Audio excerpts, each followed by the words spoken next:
Black well मेनर का आखिरी कमरा। बारिश जोरों से ब्लैक वेल मेनर की टेढ़ी खिड़कियों पर बरस रही थी। गांव के लोग कसम खाकर कहते थे कि ये जगह मनहूस है। कोई उसके दरवाजे के करीब तक नहीं जाता था, मगर इलियास कार्टर के लिए, जो एक नाकाम मुसन्नफ था और नई कहानी के लिए तरिस रहा था, ये महल बिल्कुल मौजों जगह थी। इसने 1 महीने के लिए ये महल किराए पर ले लिया, ये इरादा करके कि वो यहाँ अपनी किताब मुकम्मल करेगा। चाबी देने से पहले बूढ़ा चौकीदार, जिसकी आंखें शायद ही कभी झपकतें, एक ही जमला बोला, ऊपर की मंजिल के आखिरी कमरे में मत जाना, वो बंद है एक वजह से। पहली रात इलियास ने महल के हर कोने की छानबीन की।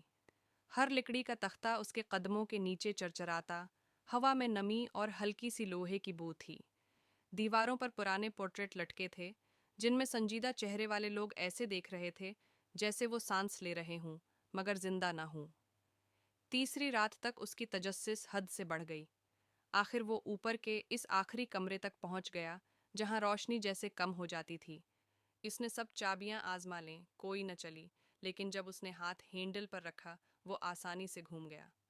कमरा बिल्कुल खाली था, न फर्नीचर, न पर्दे, न गर्द। दीवारें गहरे सरख रंग की थीं और दरमियान में एक कदीम, लंबा आईना रखा था, इतना साफ कि उसमें उसकी तस्वीर बिल्कुल वाज़ेह नज़र आती थी।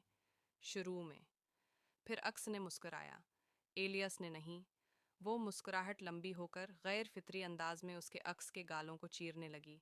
इलियास पीछे हटा, मगर दरवाज़ा ज़ोर से बंद हो गया। आईने के अंदर का वो अक्स आगे बढ़ा, दोनों हाथ शीशे पर रखे। इलियास ने सुनने की कोशिश की कि वो क्या कह रहा है, मगर आवाज़ धुंधली थी। जब वो करीब हुआ, अक्स के हाथ अचानक शीशे से बाहर निकल आए। ठंडे, नम हाथों ने उसका गला दबोच लिया। इलियास ने आखिरी बार खुद को देखा, मगर आईने के बाहर, जैसे अब वही हकीकत में था और इलियास शीशे के अंदर। अगली सुबह चौकीदार वापस आया। कमरा फिर से बंद था, अंदर कुछ नहीं था, सिर्फ वही आईना,